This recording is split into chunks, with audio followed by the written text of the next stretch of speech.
İçtim eklerken. Ha, minat karak. Ha, mersi շատ. Սոս կարան ձևավորվի minat նոկամբերայ մոտը։ Մի հոգի էր, եթե մի հոգի էր, հա, լավ։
Ամեն դասեն բայկով նորեն։ Բայց այն չեն ստանում։ Ասմին կեչի կանը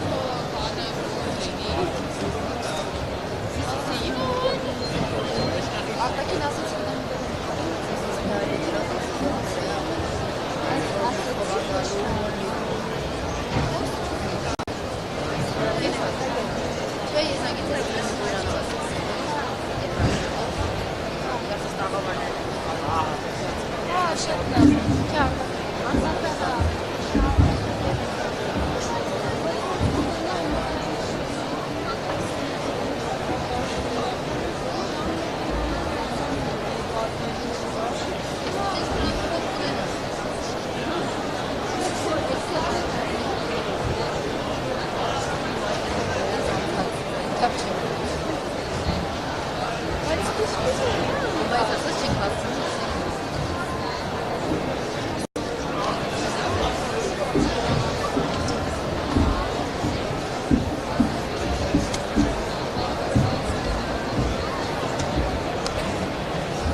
Mikrofonu tutar.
Good morning, ladies and gentlemen. I hope you're having a nice conversation.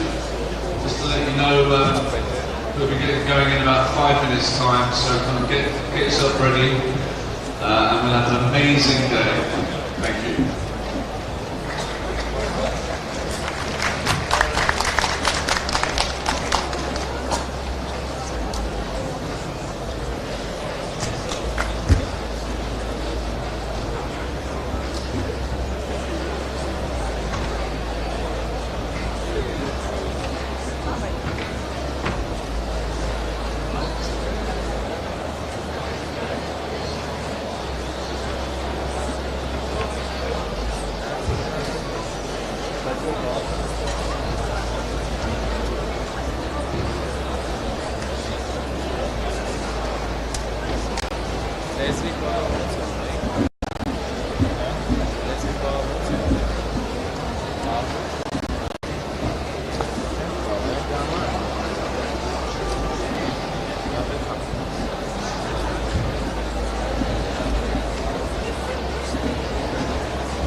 Ladies and gentlemen, please take your seats. We are ready to begin. Please take your seats.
schön morgen auch jetzt.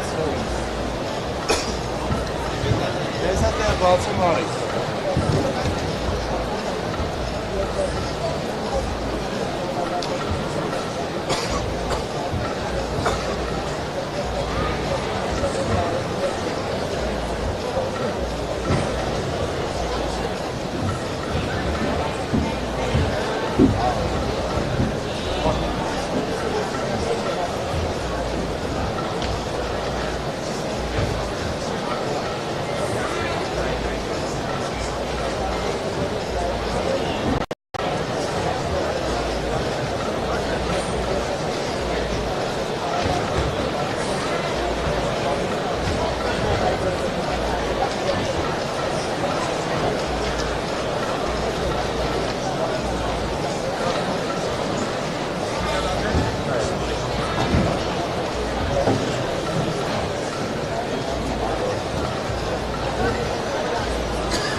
Չէ, բան եղավ, ապե չեն ջոգի որ դիմի ջոգի, ամեն իմաստը լայվ է։ Լայվ է,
At the dawn of civilization, people gathered in the center for conversation, community, and collaboration.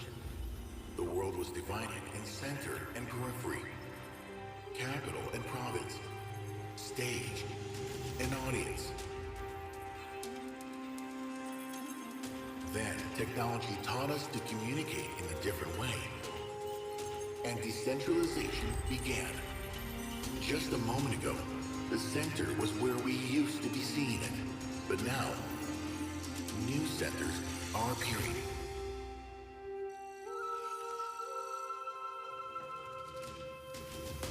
You no longer need to be on stage to be seen. You don't need a microphone to be heard. You needn't be huge to be noticed. If you have something important to say, you will become the center.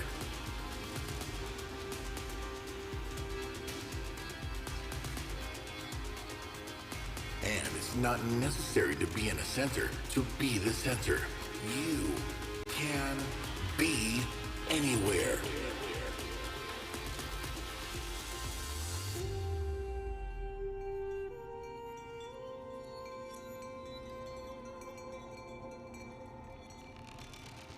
Even at the edge of the world, thanks to technology, you can still be current, connected, consequential.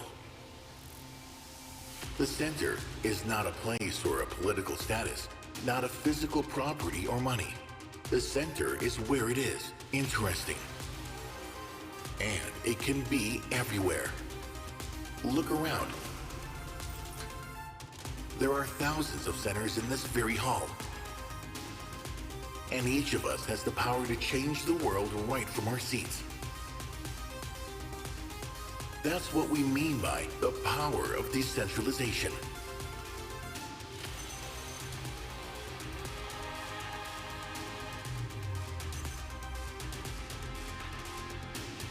But in the promise, there is also a peril. The peril of intentional misuse of technology, but also the peril of unintended consequences. We must balance the promise with the peril.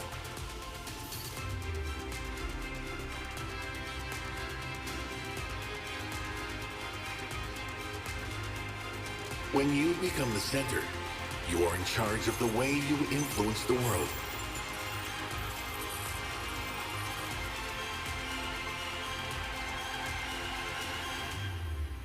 So ask yourself, what is your role as a center?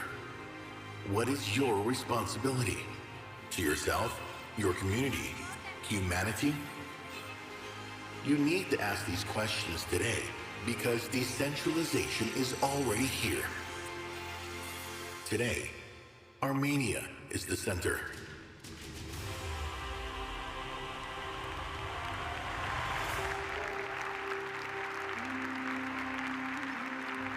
For 6 millennia, Armenia has been a world center of culture, imagination, creativity. What better a place to have this conversation than in a country that has so much to tell and also knows how to listen? Let the conversation begin here in the original, current, and future innovation nation. Welcome to WCIT 2019. Welcome to the Year Event Talks.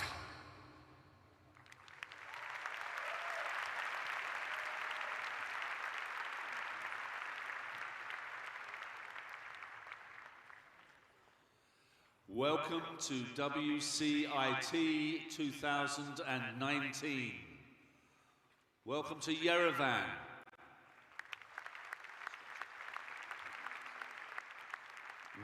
Welcome to Armenia.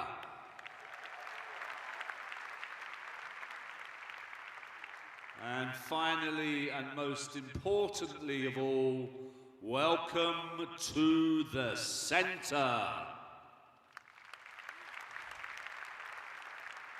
Let us begin. Now, let me introduce you to Alex Yesayan, an entrepreneur in the technological field since founding his first company in 1998. At the stupidly young age of 16, He has been active in most of his life in the promotion of Armenia and its IT sector.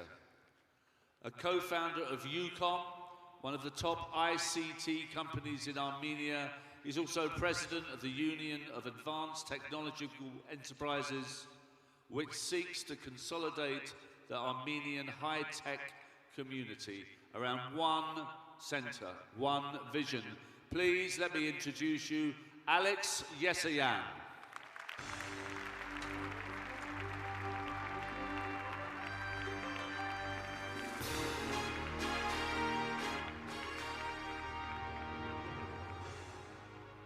Dear guests, dear friends, it is a real pleasure and honor to be in this stage and welcome all you to Armenia.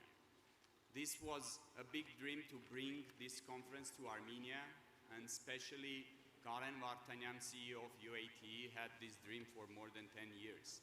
And in 2014, we had a chance with the delegation from UAT heading Haik Chobanyan to present the bid to have the conference in Armenia.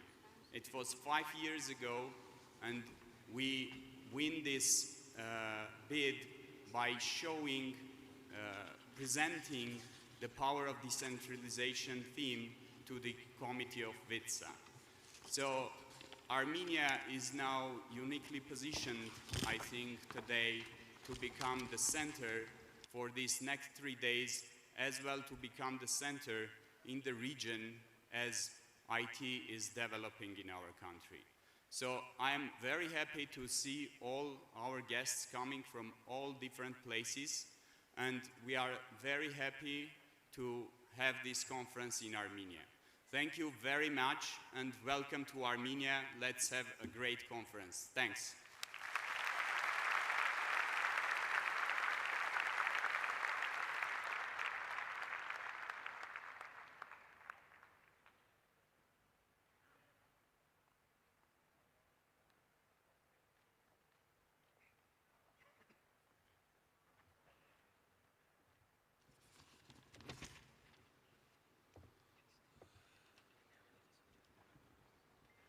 And now, ladies and gentlemen, after that great introduction from Alex, please be introduced to our next esteemed speaker, Nikol Pashinyan, who's been Prime Minister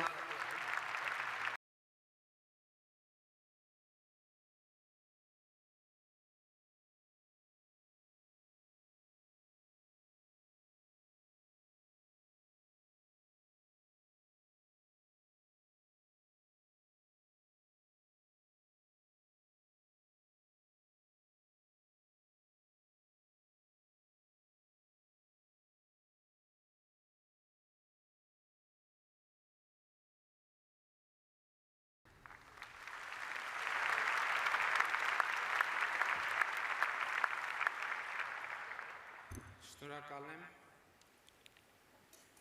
Տեղեկատվական տեխնոլոգիաների 23-րդ համաշխարհային կոնգրեսի հարգելի մասնակիցներ, հարգելի հյուրեր։ Ողջունում եմ ձեզ Հայաստանի Հանրապետության մայրաքաղաք Երևանում համաշխարհային նշանակության այս հավաքի բացման առիթով։ Մեզ համար մեծ պատիվ է եւ հաճույք այսպիսի համաժողով հյուրընկալելը, որովհետեւ այն շատ լավ առիթ է ձեզ եւ ձեր միջոցով միջազգային հանրության հետ խոսելու, Հայաստանը բարձր տեխնոլոգիական, արդյունաբերական երկիր դարձնելու մեր ռազմավարության մասին եւ ես հույս ունեմ մեր երկրում անցկացրած մի քանի օրերի ընթացքում դուք կզգաք այն նոր էներգիան եւ մթնոլորտը, որ մեր երկրին համակել է նախորդ տարի Հայաստանում տեղի ունեցած ոչ բռնի թավշյա ժողովրդական հեղափոխությունից հետո։ Ուզում եմ ընդգծել, որ այդ հեղափոխությունը տեղի ունեցավ ապակենտրոնացման միջոցով, ինչի արդյունքում Հայաստանը համաշխարհային քարտեզի վրա դարձավ ժողովրդավարության կենտրոն։ Եվ ահա քաղաքական այս հեղափոխությունից հետո այժմ մենք գտնվում ենք տնտեսական հեղափոխության շրջափուլում, որը նույնպես տեղի է ունենում ապակենտրոնացման շնորհիվ, որովհետև մենք տնտեսական հեղափոխության հիմնական միջոց համարում ենք յուրաքանչյուր քաղաքացու անհատական ջանքը, անհատական նախաձեռնությունը, որը նա անում է ոչ թե կառավարության հրահանգով, այլ իր անձնական որոշումներով, իր անձնական նպատակներով և ամբիցիաներով։ Եվ ահա մեր երկրի տնտեսությունը տպավորիչ աճ է գրանցում։ Այս պահին ունենք 7% տնտեսական աճ, մեր երկրում туриզմը տպավորիչ աճ է արձանագրում, այս տարի ունենք туриզմի շուրջ 13% աճ, տպավորիչ աճ է գրանցում նաև տեխնոլոգիական ապրանքների արտահանումը։ Առաջին 7 ամսվա կտրվածքով միջին տեխնոլոգիատար ապրանքների արտահանումը մեր երկրից աճել է 40.9%-ով, իսկ բարձր տեխնոլոգիատար ապրանքների արտահանումը 34.4%-ով։ Այս ամենը մեզ վստահություն է տալիս, որ Հայաստանում տեղի ունեցող տնտեսական հեղափոխությունը իր հերթին կհանգեցնի տեխնոլոգիական հեղափոխության, և մենք կկարողանանք Հայաստանը դարձնել տեխնոլոգիական, նորարարական առաջատար երկրներից մեկը աշխարհում, իսկական տեխնոլոգիական կենտրոն։ Այս նպատակը մեզ հասանելի և իրատեսական է թվում նաև այն պատճառով, որ հայ ժողովրդի բազմաթիվ զավակներ տեխնոլոգիական հանրահայտ նորարարությունների հեղինակներ են։ 1853 թվականին մեր հայրենակից Հովհաննես Ղուկասյանը ստեղծեց կերոսինային լամպը, այսպիսով նոր ուժ հաղորդելով տեխնոլոգիական լուսավորության դարաշրջանին, հեղափոխություն իրականացնելով մարդկանց առօրյա կյանքում։ 1854 թվականին մեր հայրենակից Քրիստափոր Տեր-Սերոբյանը ստեղծեց ԱՄՆ դոլարի կանաչ գույնը, և այդ կանաչը մինչև հիմա համարվում է դոլարի բացառիկ գույն։ 1911 թվականին մեր հայրենակից Գաբրիել Կազանչյանը ստեղծեց մազեր չորացնող սարքավորումը, բոլորիս հայտնի ֆենը։ 1916 թվականին մեր հայրենակից Ստեփան Ստեփանյանը ստեղծեց մեխանիկական բետոնախառնիչը, որը ժամանակակից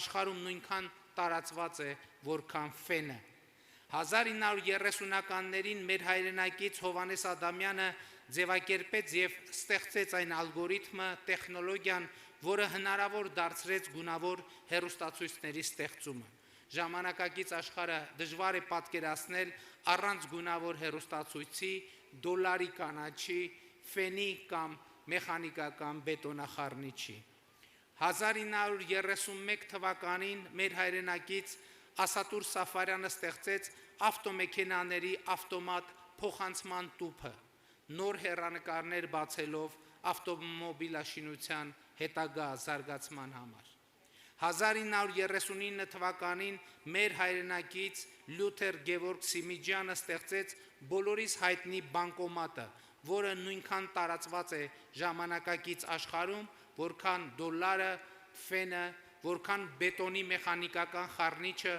որքան գունավոր հեռուստացույցը, որքան ավտոմատ փոխանցումատուփով ավտոմեքենա։ Բայց սա դեռ վերջը չէ, իզուր եք շտապում։ 1960-ականներին մեր հայրենակից Միքայել Տեր-Պողոսյանը դարձավ տոմոգրաֆիայի հիմնադիրներից մեկը, որը հեղափոխական նշանակության նորարարություն էր առողջապահության ոլորտում։ 1970-ականներին մեր հայրենակից Ռայմոն Տամատյանը ստեղծեց մագնիսական ռեզոնանսային սկանավորման սարքը, որը մի նոր հեղափոխություն դարձավ առողջապահության ոլորտում։ Այս երկու հայտնագործությունները միլիոնավոր, 100 միլիոնավոր կյանքեր են փրկել ամբողջ աշխարհում, բարելավել են 100 միլիոնավոր մարդկանց կյանքի որակը։ 1995 թվականին մեր հայրենակից Էմիկ Ավակյանը ստեղծեց հաշմանդամություն ունեցող անձանց համար նախատեսված ինքնագնաց սայլակը, փոխելով հաշմանդամություն ունեցող միլիոնավոր մարդկանց կյանքը։ 2006 թվականին մեր հայրենակից Յուրի Օգանիսյանը հայտնաբերեց Մենդելեևի պարբերական աղյուսակի 118-րդ քիմիական տարրը, որը հենց գիտնականի պատվին կոչվում է օգանեսոն։ Այս թվարկումը դեռ երկար կարելի է շարունակել, հիշատակելով աշխարհահռչակ MiG ինքնաթիռների հեղինակ Արտյոմ Միկոյանին, ամերիկյան բանակում օգտագործվող հակագազերի հեղինակ Արթուր Բլբուլյանին, պլաստիկ վիրաբուժության համահիմնադիրներից մեկին Վարազդատ Կազանջյանին, ժամանակակից միալծակ ծորակի հեղինակ Ալեքս Մանուկյանին։ Այս ամենը եւ այն փաստը, որ խորհրդային առաջին համակարգիչը Նաիրի անունով ստեղծվել է Հայաստանում, այն փաստը, որ մեր բազմաթիվ հայրենակիցներ գործուն մասնակցություն են ունեցել խորհրդային եւ ամերիկյան տիեզերական ծրագրերում, այն փաստը, որ այսօր էլ համաշխարհային տեխնոլոգիական նորարարության ոլորտում մեր շատ հայրենակիցներ լրջագույն հաջողություններ են գրանցում, մեզ վստահություն է տալիս, որ Հայաստանը իսկապես դառնալու է տեխնոլոգիական ոլորտի կարևոր կետերից մեկը աշխարհում, կարևոր կենտրոններից մեկը աշխարհում։ Այս նպատակով մենք ընդարձակ հարկային արտոնություններ ենք նախատեսել Հայաստանում նոր ստեղծվող տեխնոլոգիական ընկերությունների համար, որոնք մինչև 2023 թվականը ազատված են շահութահարկից եւ վճարում են ընդամենը 10% եկամտային հարկ։ Որպես արդյունք մեր երկրում տեղեկատվական տեխնոլոգիաների ոլորտը վերջին 7 տարում աճել է շուրջ 5 անգամ եւ ամեն տարի կայուն 20-25%-անոց աճ է գրանցում։ Մենք խնդիր ենք դրել լրջորեն զարգացնել կրթությունը, սկսած նախակրթարաններից մինչև մագիստրատուրա եւ ասպիրանտուրա, եւ ասում ենք, որ մեր երկրում կրթությունը պետք է դառնա ազգային ապրելակերպ,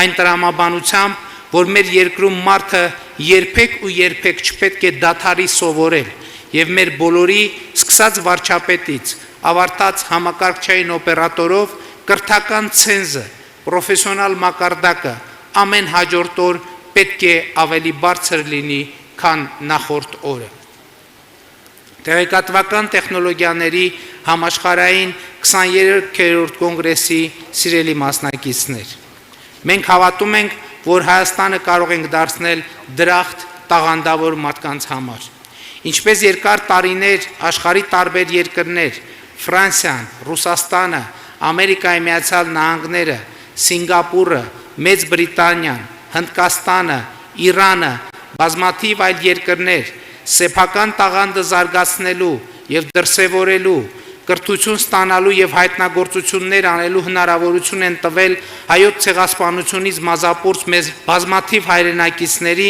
որոնց մի մասին ես հիշատակեցի որպես համաշխարհային նշանակության նորարարությունների հեղինակների, այնպես էլ հիմա ազատ եւ զարգացող ինքնիշխան Հայաստանի Հանրապետությունը դառնում է ավելի ու ավելի գրավիչ երկիր տեխնոլոգիական, կրթական, նորարարական ներդրումների գործունեության եւ կրթության համար։ Մենք ընդամենը ամիսներ առաջ ստեղծել ենք նոր բարձր տեխնոլոգիական արդյունաբերության նախարարություն, որպեսզի ոլորտով հետաքրքրված բոլոր մասնագետները, սկսնակները, ներդրողներն ու գործընկերները իմանան, նրանց համար կոնկրետ լինի, թե Հայաստանում որն է իրենց հասցեն։ Բարձր տեխնոլոգիական արդյունաբերության նախարար Արշակյանը այս համաժողովը Հայաստանում անցկացնելու ամենամեծ ջատագովներից մեկն էր, եւ ես հույս ունեմ, որ այս հիրավի հիշարժան իրադարձությունը շատ բան կփոխի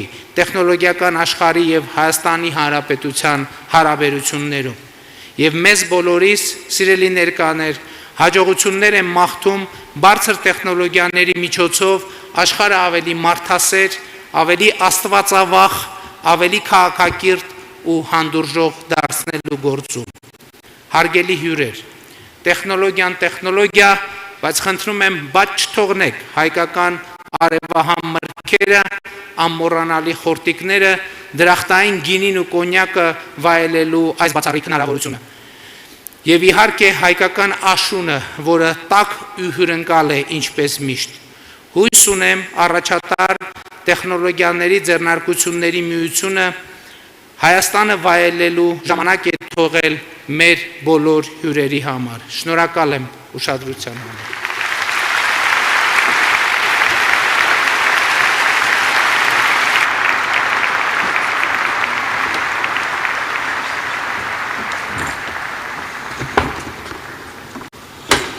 Thank you.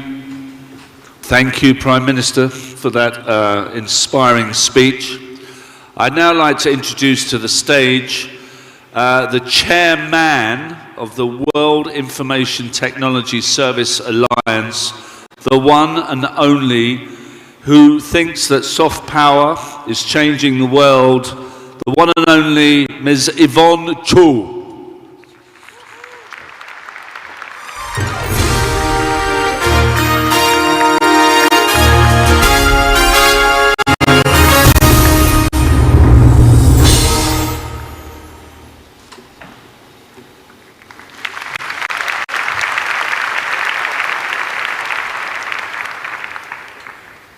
Good morning.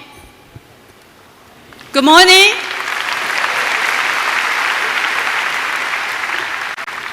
Your Excellency, distinguished guests, ladies and gentlemen. On behalf of the WCIT, the World Information Technology Service Alliance, it's my honor to welcome you to the 23rd World Congress, WCIT 2019. Yeah!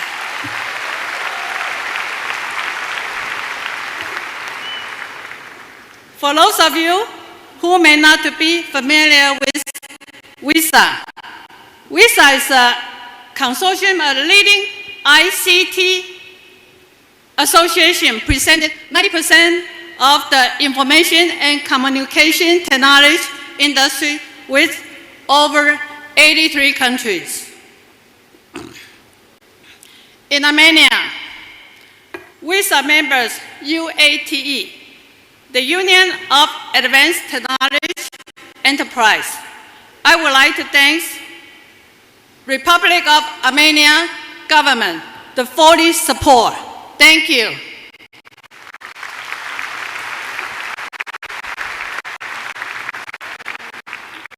In particular, Prime Minister Nikol Pashinyan, thank you, and Minister of the High-Tech Industry, Shayan.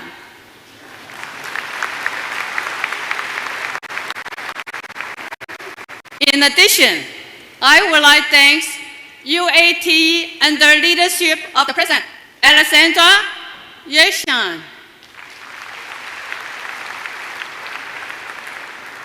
and Executive Director Karen Van Anyan, as well as outstanding Congress project teams for all their hard work in putting event together. Thank you. As you know, information and communication technology is impact nearly every aspect of the human life.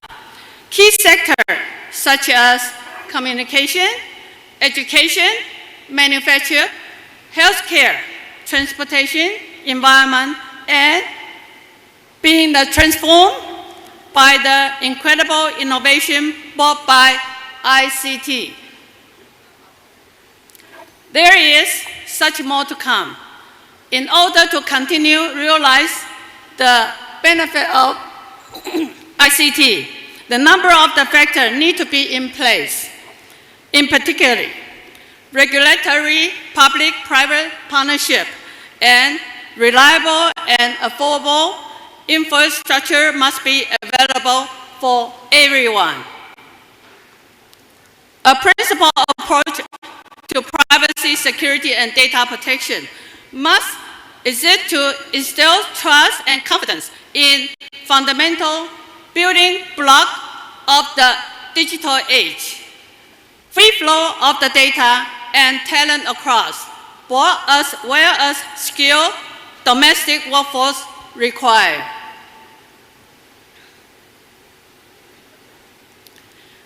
There are complicated challenge nation and community most facts. Many of them still struggling resource allocate based on pressing society needs. ICT development may not seem to be one of them.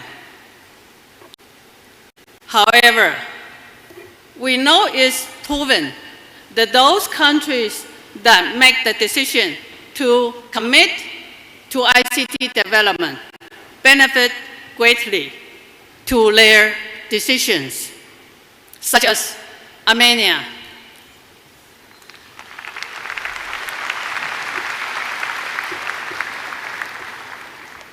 Just a conventional economy development depends heavily on the development of transportation infrastructure. Today, digital economy depends heavily on the development of the ICT infrastructure. We must encourage the community to realize important good ICT infrastructure before they can fully realize it to their prosperity. WCIT main goal is this Congress, WCIT, is to expand the use of the ICT. Once again, on behalf of the WCIT, I wish you good health, prosperity, and I sincerely hope everybody enjoy this Congress. And thank you for coming. I know it's going to be a best Congress ever.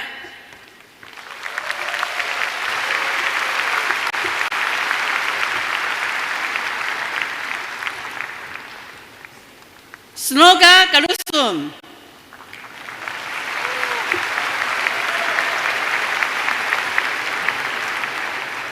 Yes, Sirumen, higher stand.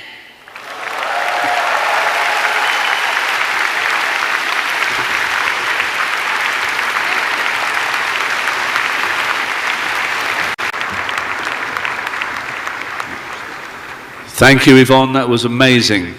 I'd now like to introduce to you Dr. James Poisant.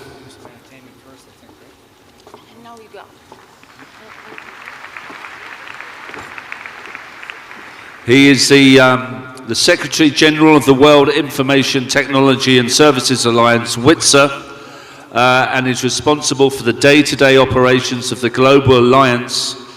The Alliance consists of more than 80 leading ICT associations from around the world and represents 90% of the ICT industry worldwide. A round of applause, please, for Dr. James Poisant.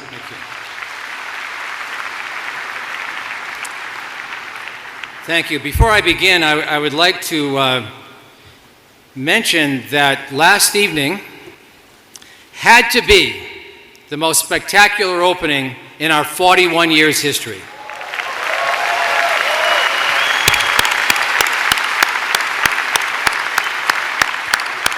Thank you so much. On behalf of the World Information Technology and Services Alliance, the Union of Advanced Technology Enterprises, and the government of the Republic of Armenia, I hereby proclaim the 23rd World Congress on Information and Communications Technology officially open.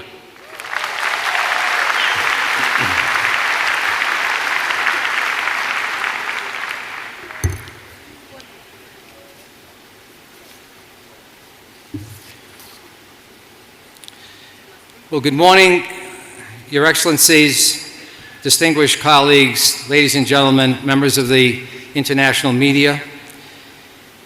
I want to add my welcome to this 23rd World Congress gathered here today. So we are gathered in beautiful Yerevan for the next 3 days to discuss the impact, challenges, and opportunities of fulfilling the promise of the digital age, which is the overall theme of this Congress and the mission of WCIT.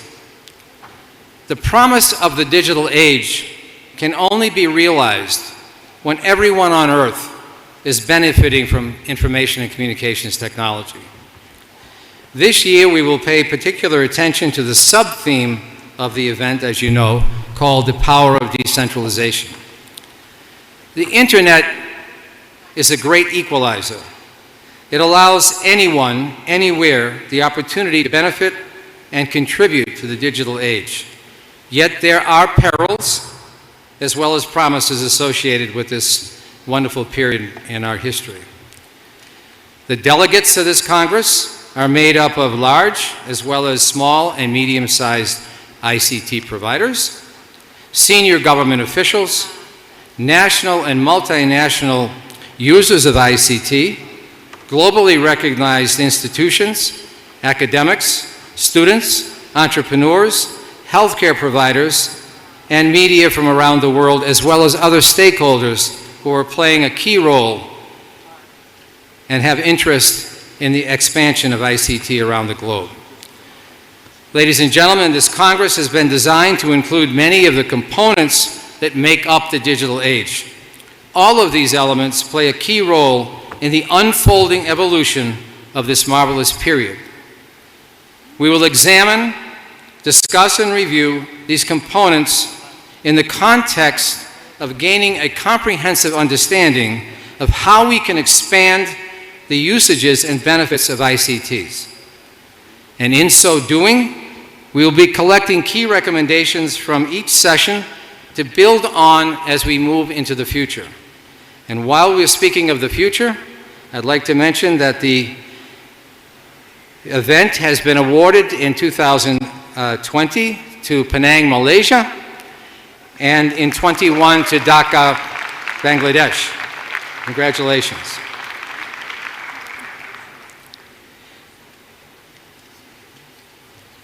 It is our sincere hope that through this important event, all of us, through our individual and collective efforts, contribute to the expanded global use of ICT for everyone.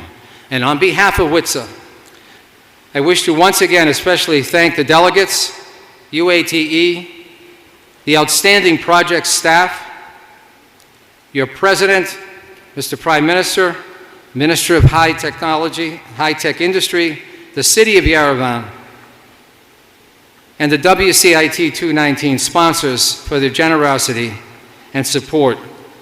And last but not least, the wonderful people of the country of Armenia.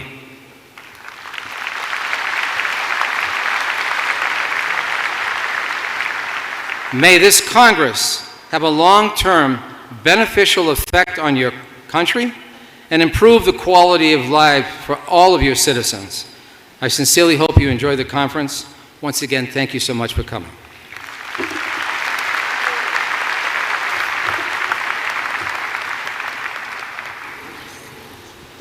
Thank you very much, sir. We're now going to have a 5-minute break in preparation for our first keynote speaker. Just a quick 5-minute break.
Ladies and gentlemen, last warning, please. Please get ready. Let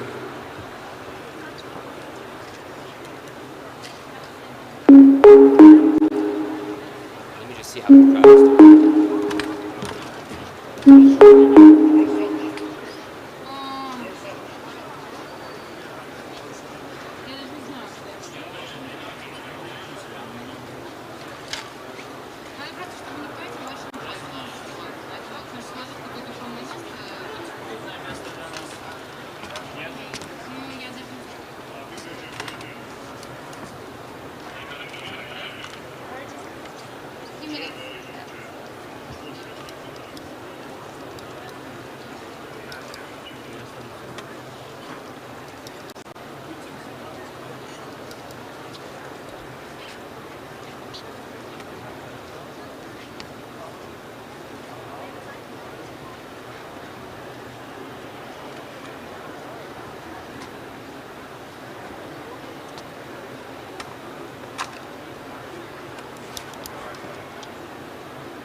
Какое именно?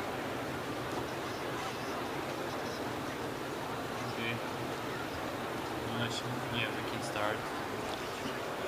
We start now. Yes, we start now. Ladies and gentlemen, I'd like to introduce you to our first keynote speaker, Richard Clarke, an internationally known national security expert and author who has served in the White House for 3 US presidents as America's first cyber czar and its first counter-terrorism czar. He was the national crisis manager on a certain date, September the 11th, 2001, and is now a sought-after consultant on corporate security risk and cyber security. His 9 books include the 2011 bestseller Cyber War and his latest book, The Fifth Domain, Defending Our Country, Our Corporations and Ourselves in the Age of Cyber Threats, is out now. Please welcome to the stage Richard Clarke.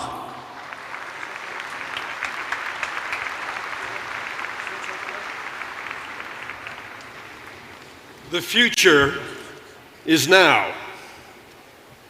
The future is now, it's just not evenly distributed. Those were the words of William Gibson, the author, the cyberpunk author, who gave us decades ago the great cyberpunk novel Neuromancer. How many of you have read Neuromancer? You can't be cyberpunk unless you've read it. Gibson's cyber future didn't come all at once. Gibson invented the word cyberspace, but he told us the future doesn't come all at once. The cyberspace future is not evenly distributed. He was right. For 30 years ago, Gibson's cyber future began. Cyberspace arguably began 30 years ago. But many of us, including people like me who were in the White House at the time, thought that the era that was beginning 30 years ago, that era was something called the post-communist era. That era was something called the post-Cold War era. That's where we were focused. We were focused on the past. But then slowly, even people in the White House noticed that the world was changing. There was a new revolution. Not a communist revolution, but an IT revolution. it was as big and as profound as the Industrial Revolution 100 years before. But when the Industrial Revolution occurred, you could see it all around you. People left their villages and their farms and came into cities to work in factories. Factories that put up towers that belched smoke and clogged the air. You knew there was a revolution going on. But when the IT revolution began, when cyberspace was created 30 years ago, it was not as obvious. As Gibson said, it was not evenly distributed. So in the White House, we saw this thing happening. We saw the great potential it had for the economy. But President Clinton also saw the dark underbelly of cyberspace, the potential that it could do harm as well as good. And so the president asked me to go out around the country and to speak to leaders of corporations, to speak to CEOs. I went to Redmond, Washington, to speak with Bill Gates, the founder of Microsoft, and to Silicon Valley to speak with Larry Ellison, the founder of Oracle. And I thought they could tell me what the cyber future would look like. They couldn't. They didn't know what they had created. They didn't know what was going to happen. Instead, it was the CEO of a railroad company. Not of a new company just created, but of a company 125 years old. The CEO of an ancient railroad company told me what was happening. He said, "We are no longer a railroad company. We are now an IT company with trains." That is the profound understanding that CEOs around the world are slowly coming to realize. Whatever you make, whatever you manufacture, whatever you do, you are not a car company. You are not an airplane company. You are not a steel company. You're an IT company that makes cars. Cars empowered by IT. You are an aircraft manufacturer that makes airplanes that only work with IT. If that wasn't clear to CEOs before, it became very clear 2 years ago in 2017 when Russian military attacked Ukraine with a cyber attack, a very clever cyber attack. What they did was to hack their way into an auditing and accounting firm that every company in Ukraine used. It was called MEDOC. And they put in the software update, the monthly software update from MEDOC, a worm that would eat software. And so when that monthly update came, it was digitally signed, and it went right through the firewalls of all the companies that subscribed to MEDOC. And as soon as it was through the firewalls, it began to eat software. And within minutes, servers, routers, smartphones were bricks. They had no software on them. They were useless. They sat there blinking and doing nothing else. And that attack spread. There was collateral damage. The attack spread beyond the intended target of Ukraine.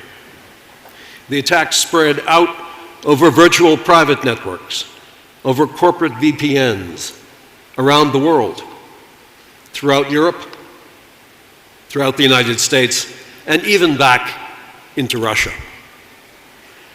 And companies doing a huge variety of things, suddenly were frozen in place. At 75 major seaports around the world, the giant cranes that lift up containers and move them from ships to trains stopped in midair at 75 ports around the world because that worm had attacked the software of the largest shipping company in the world. And for 3 weeks, nothing moved in those ports. No one knew what was in the containers. No one knew where the containers were supposed to go. And none of the machines worked because they had no software. In the United States, a major drug manufacturer producing cancer drugs had its production line halt. The chemicals being mixed stopped. The manufacture of pills stopped. The conveyor belts froze because the machinery had no software. Throughout the world, over $1 billion worth of damage was done on one day by one cyber attack. But what that attack proved to CEOs all over the world was they were not CEOs of ship companies. They were not CEOs of pharmaceutical companies. They were CEOs of IT companies that made pharmacies, that made pharmaceuticals. They were CEOs of companies that were IT companies that had ships. We are all employed in IT companies, no matter what we do, whether we are in hospitals, in universities, or in manufacturing. We work in IT companies that do something else. We are all IT employees. We are all IT citizens. We are digital citizens. And because we are digital citizens, we are empowered in ways that we never were before. Individuals with cameras on their phones, with Twitter accounts, with blogs and podcasts, individuals can now be as important as reporters from major newspapers. Their individual reporting can shape the world. It can expose corruption. It can expose brutality. It can expose people abusing human rights. And workers in every industry can now work at home, can work wherever they want around the world because they can be connected to the internet. And companies can start up quickly and market globally. Countries like Armenia, countries that train people in how to code, can become economic powerhouses by tying into the knowledge economy. The barriers to entry of our new digital world are great. They require training, they require education, they require people learning how to code. But those barriers are far less than they used to be. So the first phase of our cyber world future has arrived, and we can see it. It is a cyber future with new products, with new companies, with new capabilities.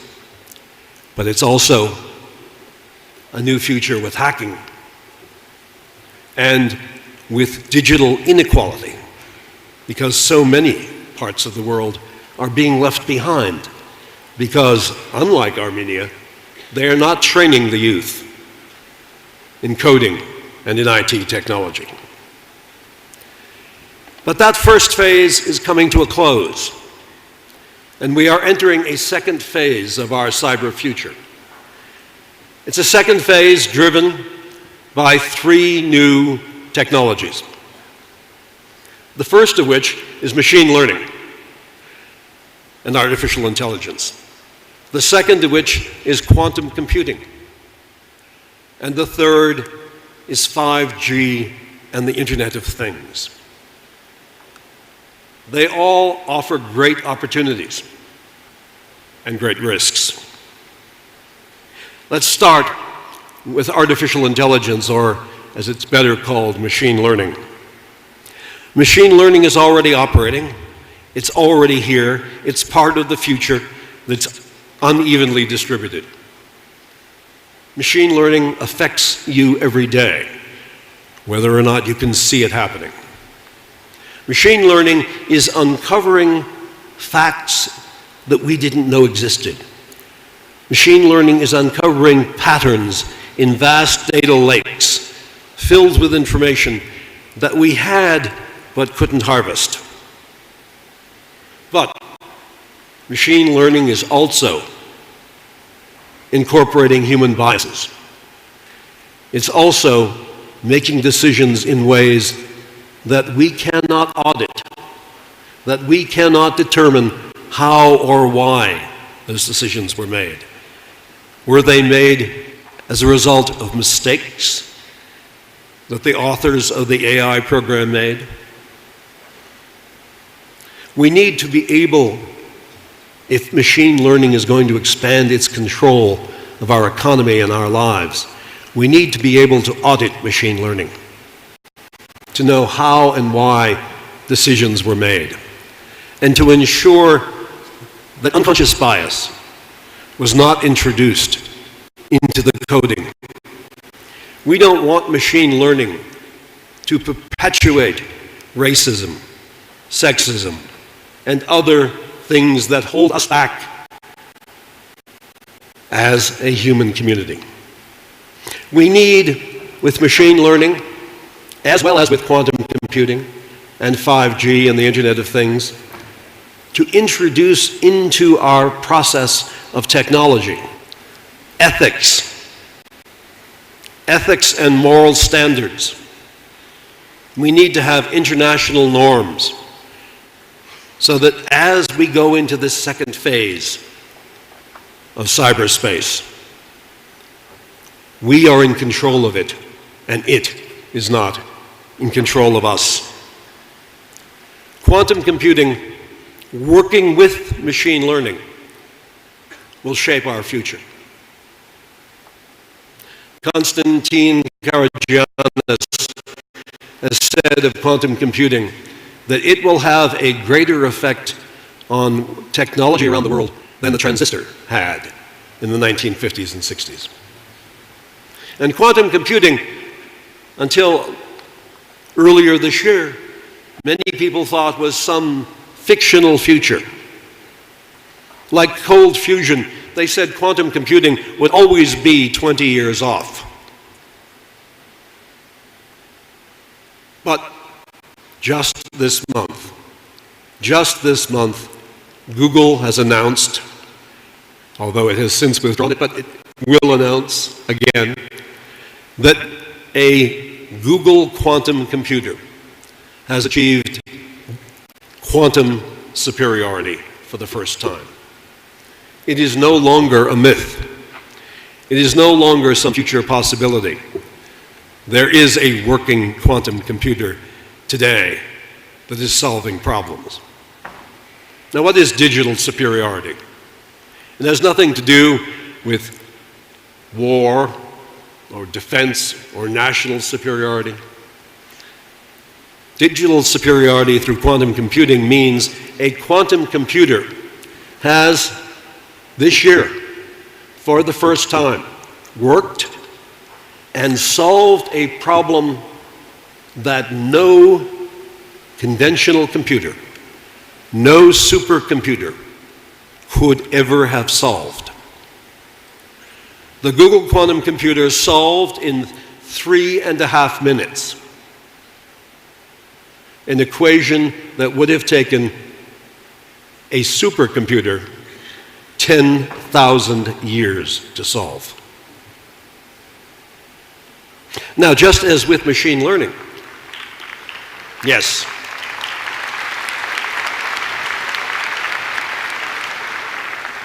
but just as with machine learning, which discovers truths that we didn't know existed in our data lakes, but could be perpetuating biases, quantum computing could also open up new worlds for us.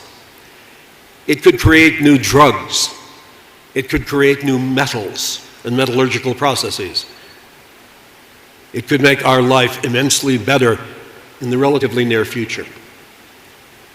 But misused, quantum computing could also break encryption. And all of us, every day, rely on encryption to secure our communications, to secure our bank accounts, to secure the work that we do in our companies and our governments. Now, the good news is that there are people already at work creating quantum-resistant encryption technologies. And of the 50 machine learning algorithms that have already been written for quantum computing, 50 algorithms have already been written for machine learning of quantum computing. 46 of them have nothing to do with encryption. They're about solving other problems. The third of these new technologies bursting on the scene this year that are bringing us into the second stage of our cyber future is the combination of 5G technology with the Internet of Things. The international standard for 5G technology is that it should be able to allow 1 million devices to communicate simultaneously at high speed in 1 square kilometer. 1 million devices at high speed in 1 square kilometer.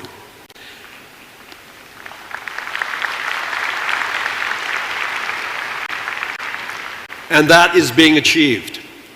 It's being achieved in cities around the world. It began to be deployed widely this year.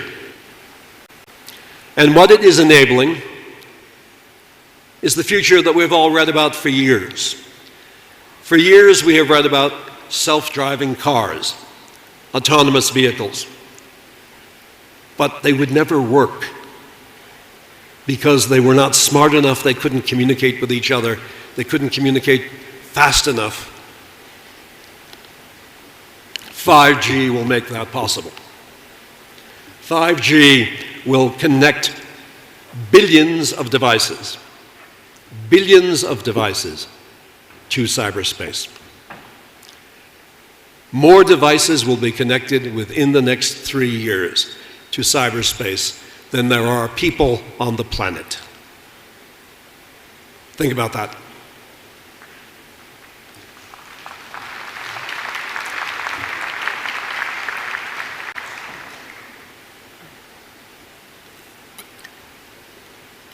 But 5G and the Internet of Things also brings with it a risk.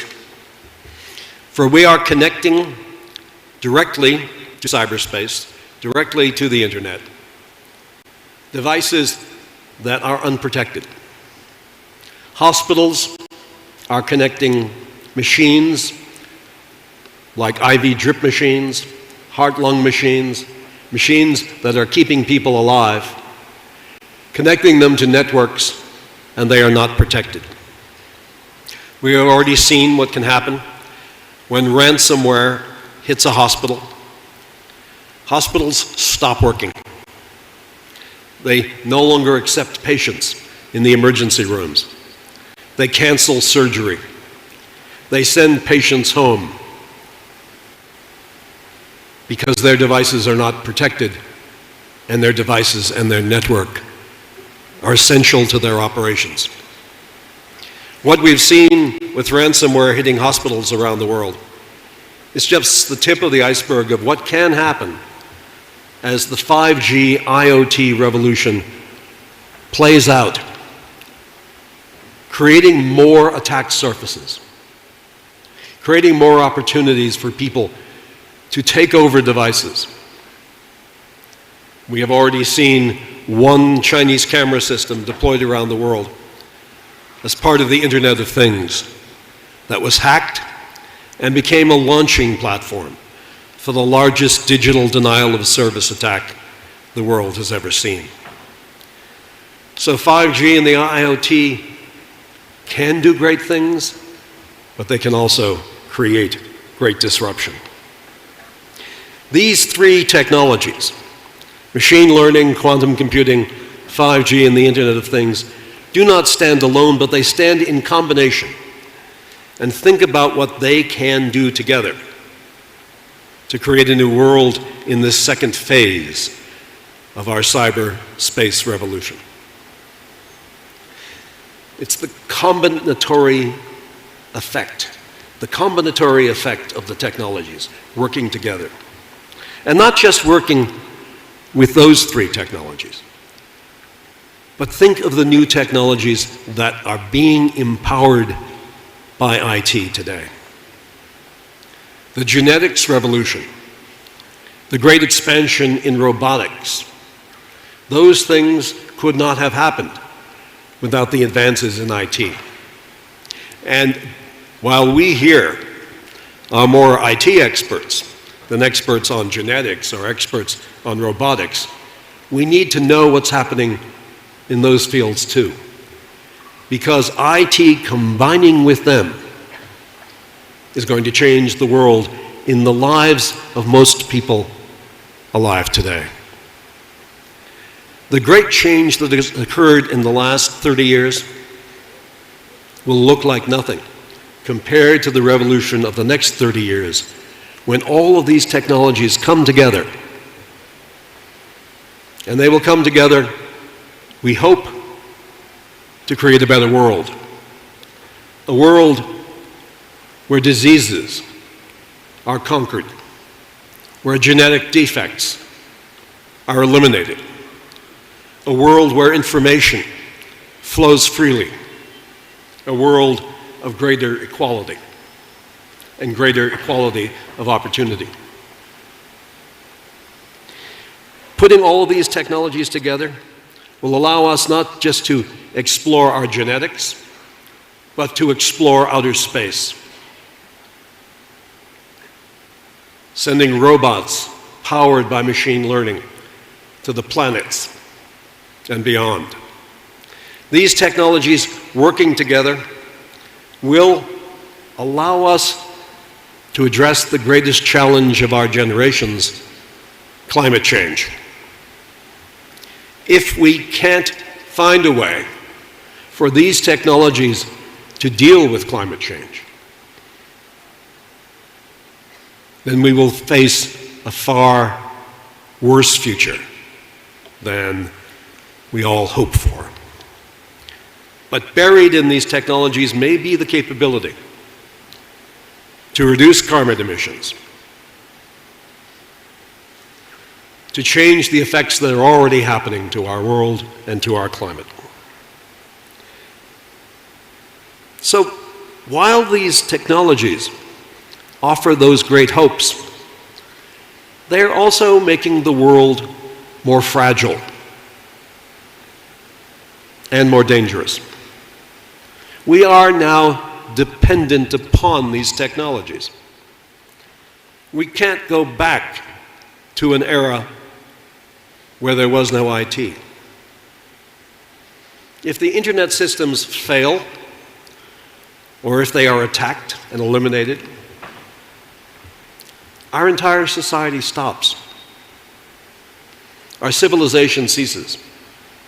Our economies freeze. No one knows anymore where a typewriter is. No one knows anymore how to navigate with a sextant. We are now dependent like the Spanish conquistadors who came to the New World and burnt their ships on the shore so they couldn't go back. We have entered a cyber world where there's no going back. And if we cannot make it work safely and securely and equitably, there is no other world for us. There is no going back. We have a choice. We have a choice of a world in which there is cyber war, where we use IT to replace missiles and bombs, where we use IT to blow things up, where we use IT for international conflict. We can be in a world where governments use machine learning to create databases, to monitor the activities of their people, and to create police states worse than anything in the communist era. We're already seeing ways that people and governments have begun to do that. With Russia, we have seen the use of IT to take old techniques such as disinformatia, and kompromat, and maskirovka, and introduce them in cyberspace for political effect.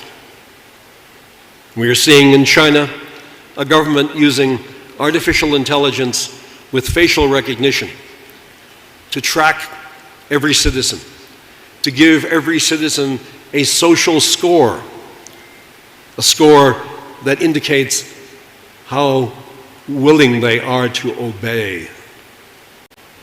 And they are rewarded based on their social score. That can be the future. If we do not create norms, international norms, that embed ethics, that embed the morality that we believe in, then the IT that we are creating will become a weapon against us. The IT that we are creating, in the absence of norms and ethics and morality, will become a dystopian world of caste societies, societies in which some people are genetically modified to be superior and others are genetically modified to be inferior. A dystopian world in which authoritarian governments know everything we do and reward us or punish us because of it. Or we can have a better world. A better world, not just better than that dystopian future, but a better world than we have ever had. A world of greater equality, economic opportunity, a world with greater quality of life for humans in every country, on every continent. A world where our freedoms, where civil liberties and human rights are protected. So my challenge to you these next 2 days at the World Congress, my challenge to you as experts in IT is to figure out which world you want. A world in which IT exists without morality, in which it is amoral, in which there are no international norms, in which we do not introduce into our technologies our beliefs, or a world in which we use IT to better humankind. Choose.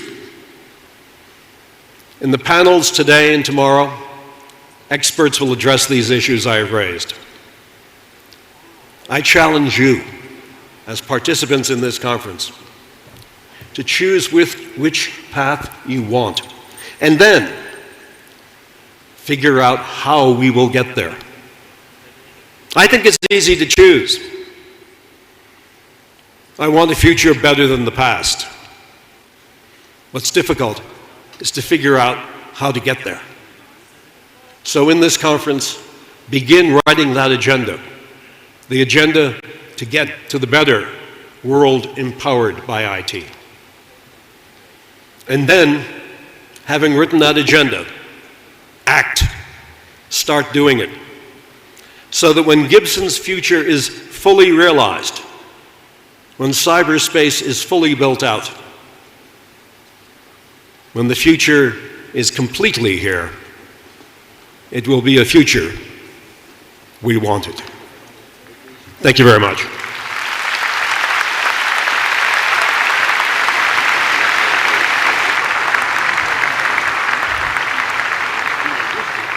Thank you very, very much, Richard. That was inspiring. We're now setting up for the next panel, which will be the rise of the machines. Just give us a couple of minutes and we'll be with you.